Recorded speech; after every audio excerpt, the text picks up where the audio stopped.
Hey, quick, the hero and the big bad are dueling. The bad guy's winding up to say something devastating. What's he gonna tell our hero? We're not so different, you and I. Exactly! Now, did you cringe as soon as I said that? I know I did, and here's why. It's because whenever that line gets dropped, it's either completely untrue or totally glossed over. In fact, it's so overused and poorly used that it's almost completely lost its impact. The instance that bothers me the most is when the villain is 110% talking out of his ass. Usually this is when the villain's just messing with the hero or trying to get under his skin, which is smart, but annoying because the hero always takes him seriously. No dude, just because you have a backstory element in common doesn't make you like the guy who murders for fun. Now why is this annoying? Because the hero's being stupid, and that's always annoying. Now it'd be one thing if the hero actually thought this stuff through and realized he was acting like the villain, but instead you get the hero throwing a tantrum until their friends remind them of the obvious. It's weak. Now I can see why this gets used, because if you want to throw the hero off balance, comparing them to their nemesis is a good place to start, but in a sense it's empty because it's blatantly not true. Sure, you could have the hero afraid of turning into the villain and reacting because of that, but more often than not it's played like the thought of having anything in common with the bad guy is breakdown worthy. Not to mention, if you got a bad guy smart and sadistic enough to torment the hero with the prospect of being just like him, wouldn't it make sense for him to draw on the hero's actual weak points? Because this is never played for real trauma. The hero will end up brushing it off as quickly as they accepted it in the first place. Look, it always goes like this. We're not so different, you and I. No! No, you're not. I'm all better now.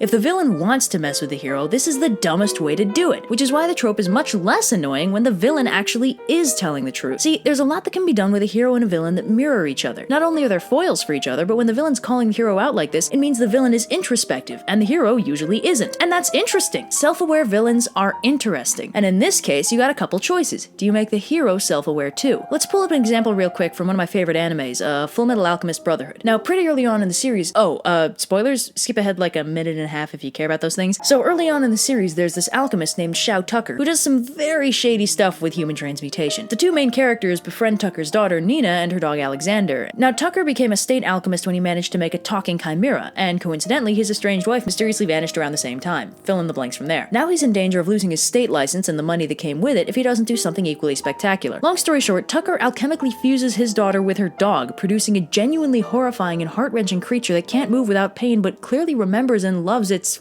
father in spite of what he's done to it. Now Ed, the protagonist, completely and understandably flips his shit once he realizes what Shao Tucker has done, but Tucker points out that Ed's not much better. See, in their backstory, Ed and his brother Al previously tried to use alchemy to bring their mother back to life, which predictably went horribly wrong because alchemy's not meant to be used that way, and it cost Ed 2 limbs and Al his whole body. They're both racked with guilt over what they did, and as soon as Tucker plays his not-so-different card, Ed goes ballistic, because, you know, even though what Tucker did is worlds worse, they did both abuse and misuse alchemy for personal reasons, and they both maimed their loved ones in the process. In this case, the villain shows how thin the line is between him and the hero, and it hits the hero hard because it's true. Okay, spoilers done. Basically, when the villain's right, it can mess up the hero for ages, and because the hero's seeing basically what they could be if they went too far, that's super effective. But you know what can be more effective? Having the hero figure that out themselves. Because sure, introspective villains are great, but if you really want to explore your hero, it might do to have them figure something out for a change. So here's an example of that kind of characterization. I've mentioned before in the Q&A how when I was a kid, I watched this show called Reboot. Well, a few months back, I decided to rewatch it to see if it held up, and it mostly did, except for the earlier animation. But I was genuinely surprised at how they characterized the protagonist in season 3, because they did this thing that I hadn't really seen anywhere else. See, this protagonist had been a kid for the first 2 seasons, and spent the first few episodes of season 3 basically having to step into the role of protector for his entire system, a role that had been previously filled by his childhood hero, who's MIA and presumed dead for most of season 3. So he's protecting the system against the series' main villain, who is so much bigger and stronger than him, and just doesn't have to care when he tries to fight him. Then the kid ends up getting stuck in a year outside, 10 years inside situation, and grows up in the space between 2 episodes into a full-fledged adult.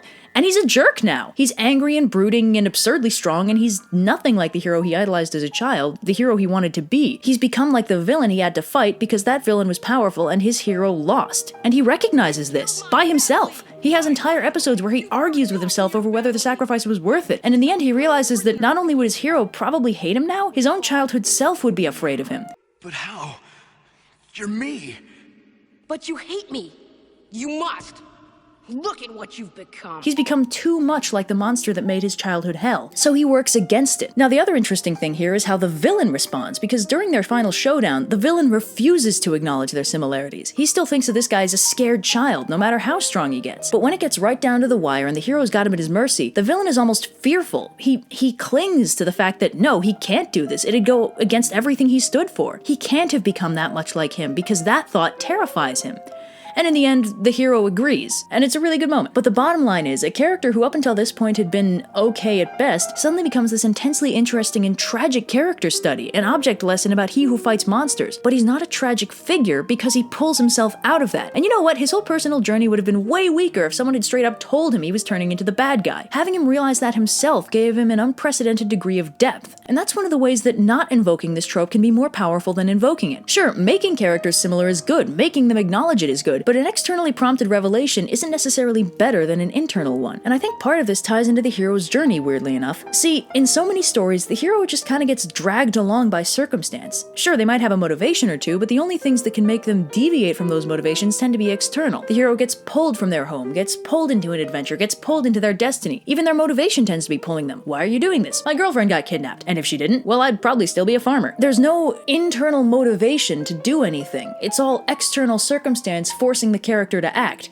And in a way that feels a little more realistic, but it's not. That's not how people work. People have internal drive to do things, and in stories, that's so often ignored. And with more modern, flawed characters, they're rarely actually expected to want to improve on their flaws. The character's static. They don't work through trauma or repair personality issues, they just are. Character development seems to have largely gone out the window. There's no drive, no reason for them to do anything unless the plot demands it. Having a character figure something out about themselves and work to fix it without external prompting is nearly revolutionary, and therefore might carry more weight. It's easy to throw a plot twist and drop a character into a situation that prompts them to change in one way or another, but having a character change on their own is harder and therefore rarer. And one of the reasons why Not So Different feels so weak is because it's structured like a plot twist, but it's way too predictable. If two characters are similar, you can probably tell. Having one point that out to the other and the other respond with shock feels contrived, even if it's in character for them to not have figured it out. It's a good literary trick being executed in the least effective way possible. It's also worth noting that the Not So Different trope isn't always a villain messing with the hero. Sometimes it's the hero appealing to the villain, or even just two disparate characters realizing their similarities. See, that instance of the trope is used to make two characters closer, because that's how real-world friendships work. And that version's not annoying because it goes somewhere. In its most common instance, this trope is nothing but a waste of time, but in this case, it leads to character growth and relationship development, and therefore can actually be useful. But the villain to hero version doesn't go anywhere in most cases. It's just there for momentary shock value, and it doesn't even shock the audience. So in its most common instance, this trope is nothing but a waste of time. It can be done right, but it so rarely is. So yeah,